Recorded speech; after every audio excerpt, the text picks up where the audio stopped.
नहीं, देखिए आप, पहला बात है कि जो मंत्री जी चाहे आज का सवाल का उत्तर हो या कभी भी उनके सवाल का जो उत्तर होता है वो हमेशा गोल मोटल होता है। टू दी पॉइंट वो सवाल का उत्तर देने से बचते हैं। आज भी मैंने वही स्पष्ट कहा कि ठीक है भाई, आप ये कह दें कि हम प्रत्येक पंचायत को पूर्व की भांति 10-10 चापाकल दे देंगे तो हम अपना कटौती प्रस्ताव वापस ले लेंगे। दूसरा, हमने ये कहा कि जो भी जहाँ बिजली उत्पादन के उपकरण है हमारे राज्य में, उसके 5 किलोमीटर के दायरे में जो भी गांव आते हैं, जो विस्थापित प्रभावित हैं, उनको आप निःशुल्क बिजली देंगे। हमने तो कोई बड़ा और भारी भरकम डिमांड नहीं किया था। तो आप अगर उनको देंगे फ्री में बिजली तो हम अपने प्रस्ताव को वापस ले लेंगे। लेकिन दुर्भाग्य की बात है, राज्य के बारे में ना राज्य सरकार की सोच है, ना विभाग के मंत्री की सोच है। उन्होंने इस स्वीकार मेरे प्रस्ताव को मानने से इनकार किया। तो फिर मैंने अपने कटौती प्रस्ताव को वापस नहीं लिया, मैं अपने प्रस्ताव में अडिग रहा। अच्छा, नेता प्रतिपक्ष बाबूलाल मरांडी ने जो आरोप लगाया है कि एक्साइज विभाग में कहीं ना कहीं लूट हुई है, 2022 में उन्होंने मुख्यमंत्री हेमंत सोरेन को पत्र लिखा था, आप इससे सहमत हैं? देखिए, चूंकि 2022 का मामला है, उस समय हम लोग सदन के सदस्य नहीं थे, लेकिन फिर भी मेरा मानना है बिल्कुल, चूंकि नेता प्रतिपक्ष अगर उस विषय को लेकर आए हैं तो गंभीर विषय है। मैंने उनसे पूरी बातचीत भी की, तो उनके पास जो तथ्य और आंकड़े थे उससे प्रमाणित होता है कि इस प्रकार के जो शिकायतें हैं, कंप्लेंट्स हैं, वो सामने आई थी। अच्छा, नल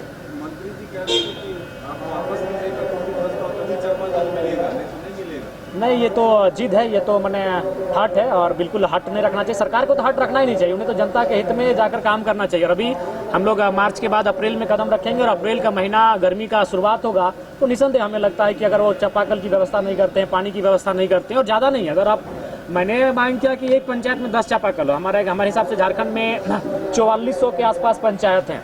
अगर एक पंचायत में 10 देते हैं तो 4400 को आप जोड़ लीजिए, लगभग कितने हो जाएंगे, 4400 तो हो जाएंगे 44,000।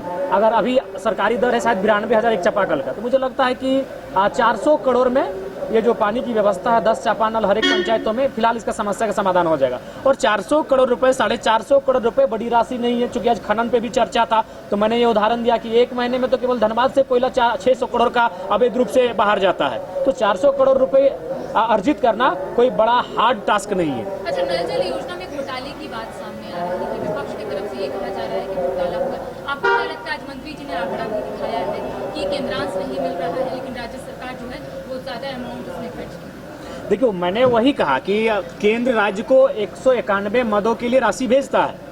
तो अगर आप लगातार इस बात को सदन के पटल पे लाते हैं, सभाओं में लाते हैं, मीडिया के सामने लाते हैं कि हमें केंद्र का सहयोग नहीं मिल रहा है, तो मैंने वही कहा, एक श्वेत पत्र आप जारी करें कि आपको किन जो 191 मदों के लिए केंद्र ने राशि आपको भेजा है, वो कितना भेजा है, और कितना खर्चा हुआ और कितना खर्चा नहीं हुआ, और किन कारणों से खर्चा नहीं हुआ, इसका एक श्वेत पत्र जारी करें। मैंने ये मांग किया है आज।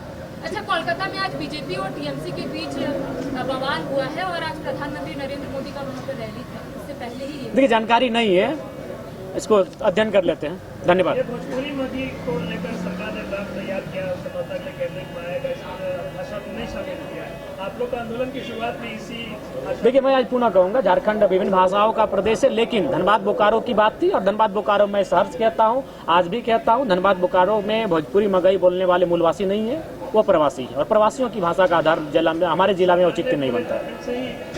नहीं, आप पूरे, मैंने तो सुझाव दिया कि आप पूरे झारखंड का भ्रमण करिए, झारखंड के जो भाषाविद हैं उनके साथ बैठ के करिए, उन प्रखंडों में जाइए, उन प्रखंडों में वहाँ के मूलवासी आदिवासी किन भाषाओं में बोलचाल करते हैं, उसको आप आधार बनाइए। एक्साइज कांस्टेबल की परीक्षा का डेट एक बार फिर से बढ़ गया है, पहले 22 मार्च था, अब 14 अप्रैल हो गया। अभ्यर्थियों का कहना है कि उस दिन अम्बेडकर जयंती है, कैसे परीक्षा होगी? मेरा मानना है सरकार को विचार करना चाहिए, 14 के बाद परीक्षा करनी चाहिए। धन्यवाद। घर रहने का मकान भर नहीं, ये खुशियों की तिजोरी है। दरवाजे पर दस्तक देता पड़ोस, खिड़कियों से उमड़ आता आसमां, तारों में उलझी ऐसी ना जाने कितनी दास्तां। कहती हैं चले डायमंड सिटी, एक सफर हम सफर के साथ अपने घर तक। Diamond city, life long bonding, 500 से ज्यादा खुशहाल डायमंड परिवार।